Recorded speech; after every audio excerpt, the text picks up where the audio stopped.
समय के साथ साथ राजा कृष्णदेवराय की माता बहुत वृद्ध हो गई थी। एक बार वे बहुत बीमार पड़ गई। उन्हें लगा कि अब वे शीघ्र ही मर जाएंगी। उन्हें आम से बहुत था, इसलिए जीवन के अंतिम दिनों में वे आम दान करना चाहती थीं। सो उन्होंने राजा से ब्राह्मणों को आमों को दान करने की इच्छा प्रकट की। वह समझती थी कि इस प्रकार दान करने से उन्हें स्वर्ग की प्राप्ति होगी। सो कुछ दिनों बाद राजा की माता अपनी अंतिम इच्छा की पूर्ति किए बिना ही मृत्यु को प्राप्त होगी। उनकी मृत्यु के बाद राजा ने सभी विद्वान ब्राह्मणों को बुलाया और अपनी मां की अंतिम अपूर्ण इच्छा के बारे में बताया। कुछ देर तक चुप रहने के पश्चात ब्राह्मण बोले, यह तो बहुत ही बुरा हुआ महाराज। अंतिम इच्छा के पूरा न होने की दशा में तो उन्हें मुक्ति ही नहीं मिल सकती, वे प्रेत योनि में भटकती रहेंगी। महाराज, आपको उनकी आत्मा की शांति का उपाय करना चाहिए। तब महाराज ने उनसे अपनी माता की अंतिम इच्छा की पूर्ति का उपाय पूछा। ब्राह्मण बोले, उनकी आत्मा की शांति के लिए आपको उनकी पुण्यतिथि पर सोने के आमों का दान करना पड़ेगा। अतः राजा ने मां की पुण्यतिथि पर कुछ ब्राह्मणों को भोजन के लिए बुलाया और प्रत्येक को सोने से बने आम दान में दिए।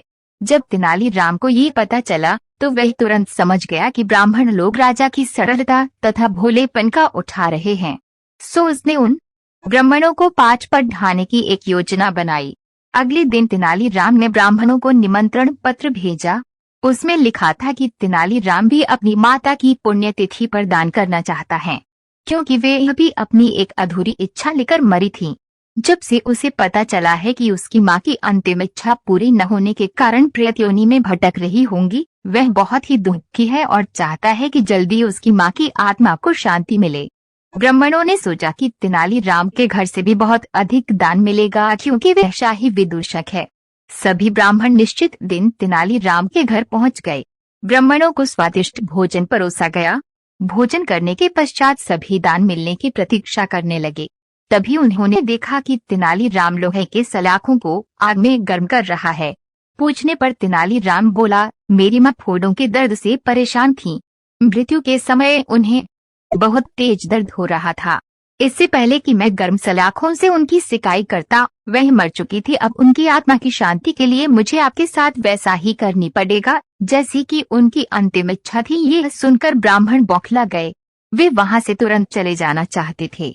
वे गुस्से में तेनालीराम से बोले कि हमें गर्म सलाखों से दागने पर तुम्हारी मां की आत्मा को शांति मिलेगी। नहीं महाशय, मैं झूठ नहीं बोल रहा। यदि सोने के आमदान में देने से महाराज की मां की आत्मा को स्वर्ग में शांति मिल सकती है, तो मैं अपनी मां की अंतिम इच्छा क्यों नहीं पूरी कर सकता। ये सुनते ही सभी ब्राह्मण समझ गए कि तेनालीराम क्या कहना चाहता है। वह बोले, तेनालीराम, हमें क्षमा करो, हम वे सोने के आम तुम्हें दे देते हैं, बस तुम हमें जाने दो। तेनालीराम ने सोने के आम लेकर ब्राह्मणों को जाने दिया, परंतु एक लालची ब्राह्मण ने सारी बात राजा को जाकर बता दी। यह सुनकर राजा क्रोधित हो गए और उन्होंने तेनालीराम को बुलाया। वे बोले, तेनालीराम, यदि तुम्हें सोने के आम चाहिए थे तो मुझसे मांग लेते।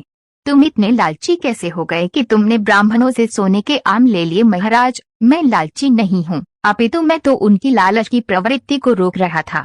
यदि वे आपकी मां की पुण्यतिथि पर सोने के आम ग्रहण कर सकते हैं, तो मेरी मां की पुण्यतिथि पर लोहे की गर्म सलाखें क्यों नहीं झेल सकते। राजा तेनालीराम की बातों का अर्थ समझ गए।